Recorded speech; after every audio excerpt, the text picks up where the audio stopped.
Today, we shall begin with the second lecture on the subject of wavelets and multirate digital signal processing, in which our objective would be to introduce the Haar multi-resolution analysis, about which we had very briefly talked in the previous lecture.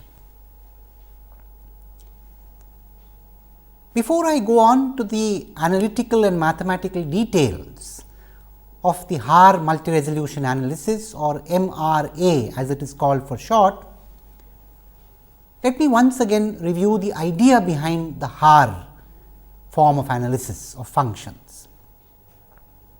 Recall that Haar was a mathematician or mathematician scientist, if you would like to call him that. And the very radical idea that he gave was that one could think of continuous functions in terms of discontinuous ones, and do so to the limit of reaching any degree of continuity that you desire. What I mean is, start from a very discontinuous function and then make it smoother and smoother, all the while adding discontinuous functions until you go arbitrarily close to the continuous function that you are trying to approximate. This is the central idea in the Haar way of representing functions. We also briefly discussed why this was something important. It seemed like something silly to do at first glance, but actually is very important. And the reason why it is important, as we mentioned, was if you think about digitally communicating, say for example, an audio piece, you are doing exactly that. The beautiful smooth audio pattern is being converted into a highly discontinuous stream of bits. What I mean by discontinuous is, when you transmit that stream of bits on a communication channel, you are in fact introducing discontinuities every time a bit changes. So, after every bit interval, there is a change of waveform, and therefore, discontinuity at some level, even if not in the function, in its derivative or in its second derivative, whatever be. Whatever it is, the idea of representing continuous functions in terms of discontinuous ones has its place in practical communication, and therefore, what Haar did was something very useful to us today. What we are going to do today is to build up the idea of wavelets, in fact, more specifically what are called dyadic wavelets, starting from the Haar wavelet. And to do that, let us first consider how we represent a picture on a screen, and I am going to show that schematically in the drawing here. So, you see, let us assume that this is the picture boundary.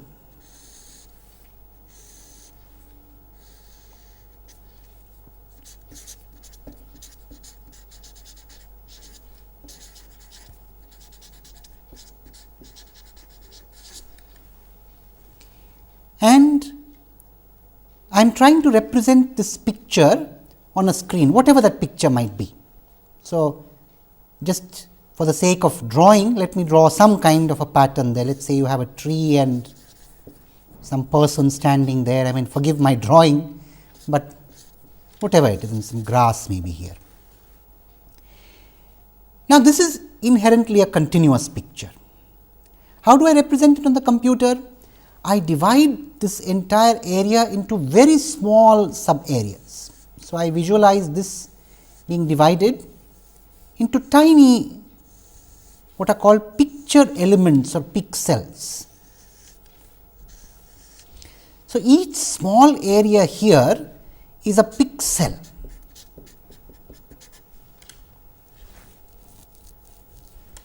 A picture element, so to speak.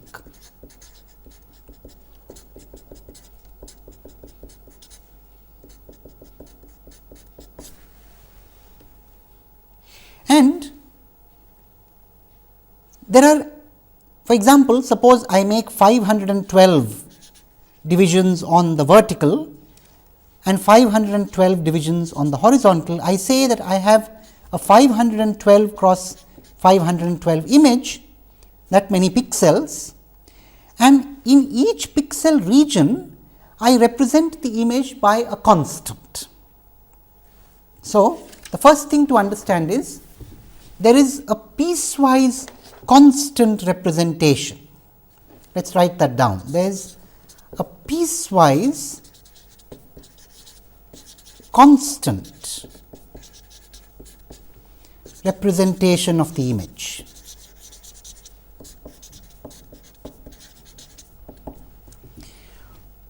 One constant for each piece.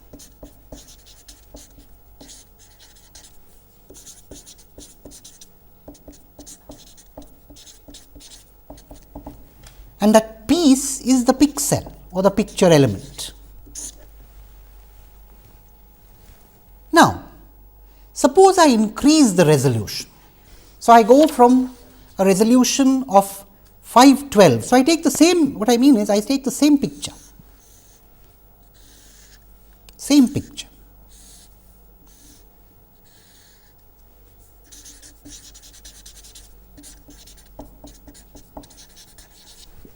In this case, I make a division 512 cross 512.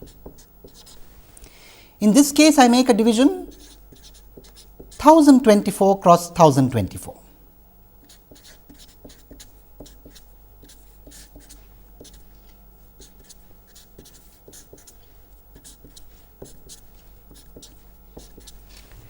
Now, obviously, the pixel area here,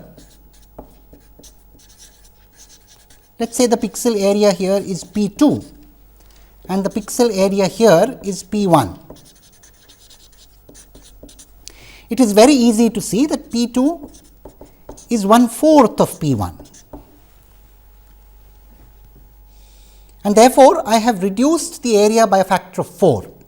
Naturally, if I use a constant to represent the value or the the intensity of the picture on each pixel here, and do the same here, what you see in this picture is going to be closer to the original picture in some sense than what you see here. So, in other words, we can capture this by saying the smaller the pixel area,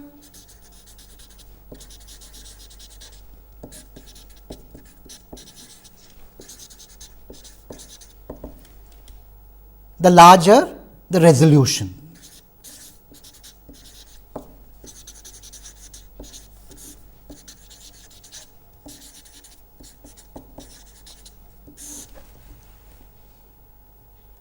Now, this is the beginning of the Haar multi-resolution analysis. The more we reduce the pixel area, the closer we are going to go to the original image. Even though this captures the idea that we are trying to build, it is not quite the idea of the Haar MRA. The Haar MRA does something deeper, and that is what I am now going to explain mathematically in some depth. Now, here I gave the example of a two-dimensional situation, which apparently is more difficult than one-dimensional, but it is easier for us to understand physically. We can more easily relate to the idea of a piecewise constant representation in the context of images or pictures, but the same thing could be true of audio, for example. So, you could visualize a situation, though seemingly more unnatural, where you record an audio piece by dividing the time over which the audio is recorded into small segments. Now, let me show that pictorially, it would be easier to understand. So, suppose for example, you had this waveform here. So, the one dimensional version.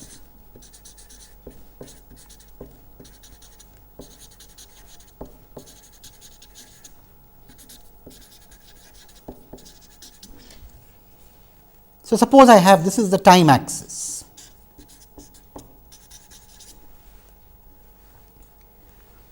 and I have this waveform here. Assume that this is the audio waveform,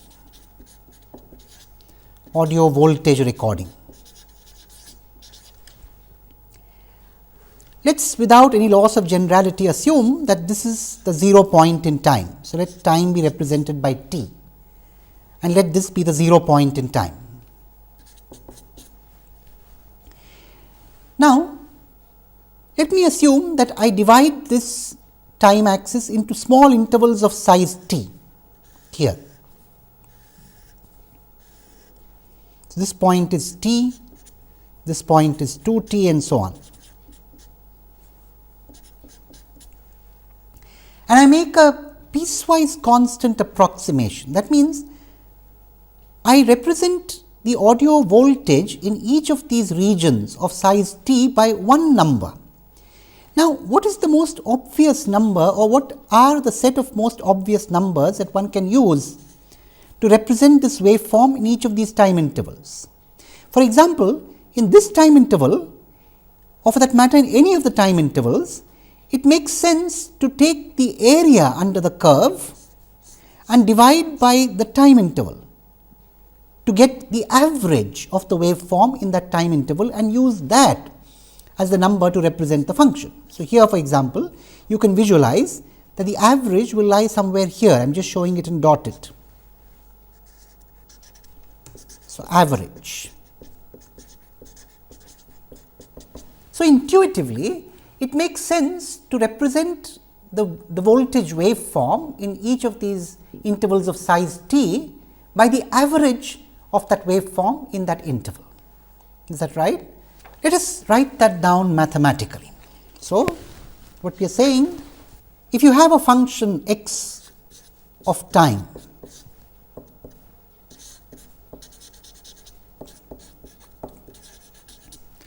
a good piecewise constant representation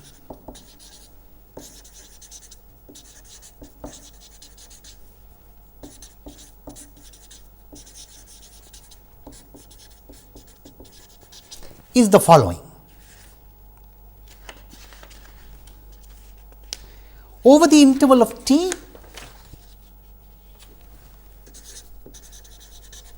over the interval from say 0 to t, now strictly it is the open interval between 0 and t, the representation would be integrate x of t dt from 0 to t and divide by t,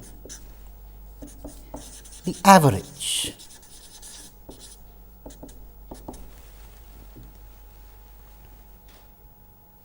Now, of course, on any particular interval of t the same holds. So, we say that on every interval of t, on any particular interval of t,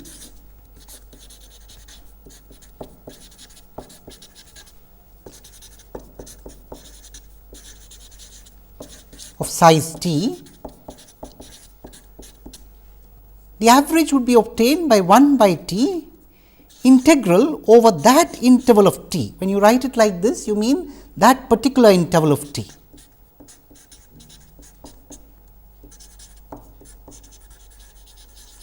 Integral of x t with respect to small t. This is a piecewise constant representation of the function on that interval of size t. Now, the same thing could be done for an interval of size t by 2.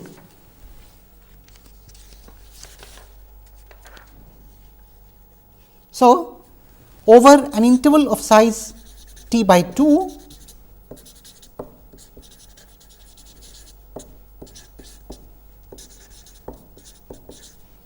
you would similarly have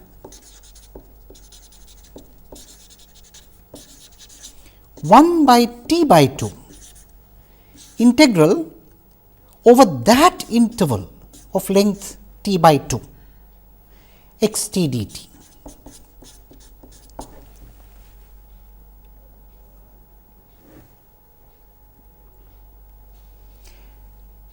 Now, we are going closer to the idea of wavelets. Let us pick a particular interval of size t. In fact, again without any loss of generality, let us choose the interval from 0 to t and divide it into two subintervals of size t by 2. So, what I mean is, take this interval of size t 0 to t, I am expanding it.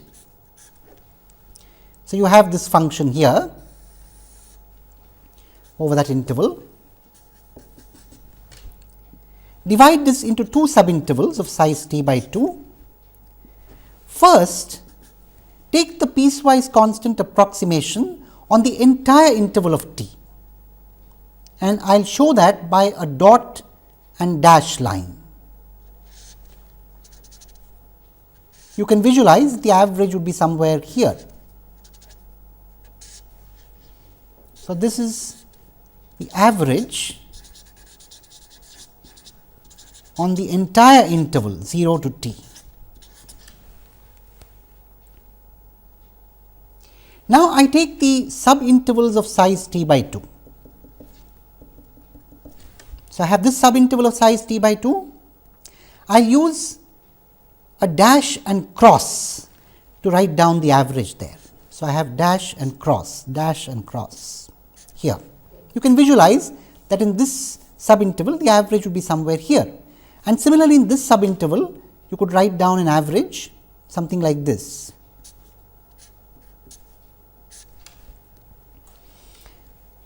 Now, let us give this a name. Let us call this average A on t. Let us call this average A 1 on t by 2, and let us call this average A 2 on an interval of size t by 2, and let us write down the expressions for each of these averages. What are the expressions? A t is obviously 1 by t integral x of t dt from 0 to t. A 1 t by 2 is 1 by t by 2 integral from 0 to t by 2 x t dt.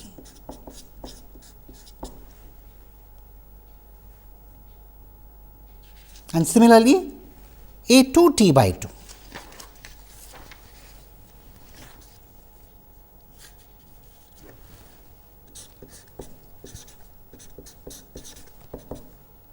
is 1 by t by 2 integral from t by 2 to t x t dt.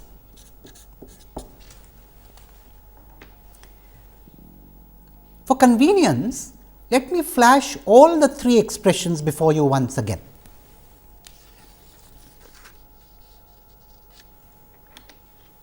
A t is the average over the entire interval of t, A 1 t by 2 the average over the first interval of t by 2 with this expression, and A 2 t by 2 the average from t by 2 to t the second subinterval of size t by 2 with this expression. And just to get our ideas straight, here again is the picture. Now, the key idea in the Haar multi-resolution analysis is to try and relate these three terms. So, to relate A t, A 1 t by 2 and A 2 t by 2, and it is in that relationship that the Haar wavelet is hidden. So, what is the relationship? Now, the relationship is very simple. I mean, all that we need to do is to notice that we have divided the integral from 0 to t into two integrals over 0 to t by 2 and t by 2 to t, and then remember there is a slight difference in the constants associated. So, we have a constant of 1 by t in A t and a constant of 1 by t by 2 in A 1 t by 2 and in A 2 t by 2, whereupon we have this very simple relationship between the three quantities. A t is half, I leave it to you to verify, it is half of A 1 t by 2 plus A 2 t by 2.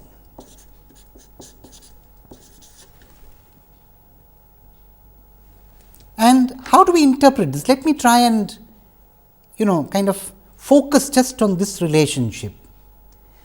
In other words, let us just focus on these three constants and make a drawing there. So, what we are saying is something like this. I have this A t there.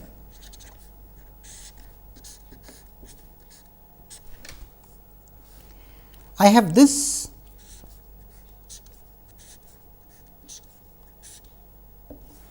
A 1 t by 2 here, and I have this A 2 t by 2 there, and we are saying this plus this by 2 gives you this. In other words, this is as much higher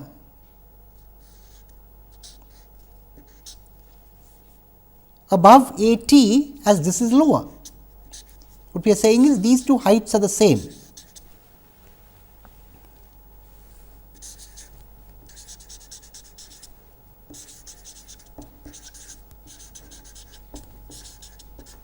That is what this relationship implies.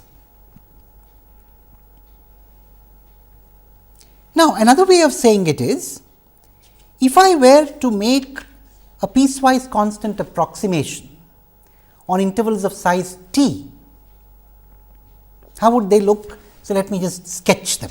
So, I take this function once again here.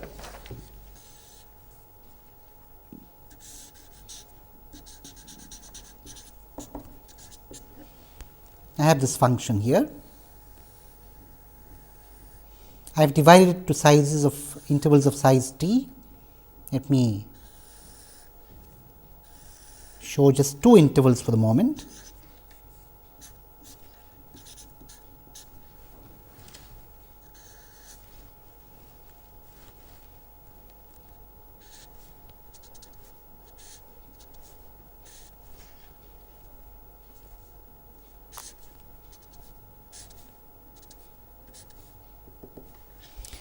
So, this is how the function would look when you make a piecewise constant approximation on intervals of size t.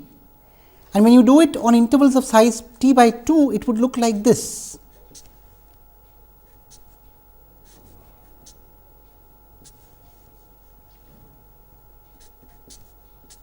Something like this.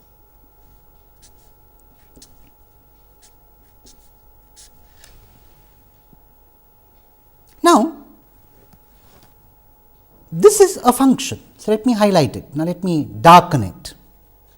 This is in its own right a function, a piecewise constant function, the one which I have darkened here.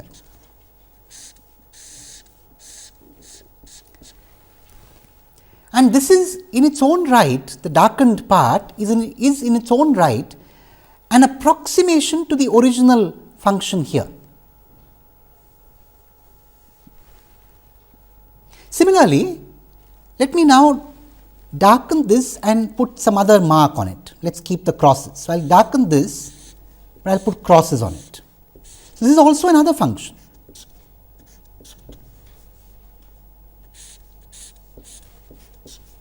So, dark and cross function is another function. That is in its own right an approximation too.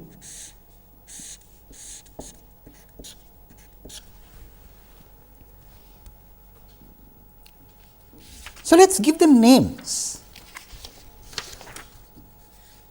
Let us call this function, just the dark one, as f1t, and let us call this function, the one which we have shown with dark and cross, as f2t. f2t minus f1t is like additional information.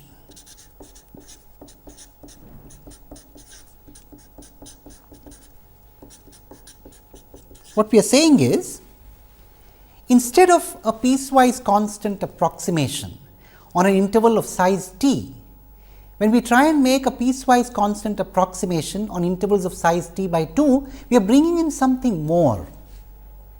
Go back to the original case of the picture, we have inherently underlying a continuous two-dimensional picture, a continuous two-dimensional scene.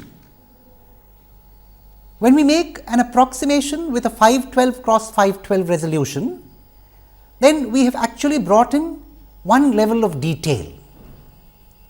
When we go to a 1024 cross 1024 representation, the level of detail is 4 times more. What is the additional detail that we have got in going from 512 cross 512 to 1024 cross 1024? In effect, when we take this difference f 2 t minus f 1 t, we are answering that question.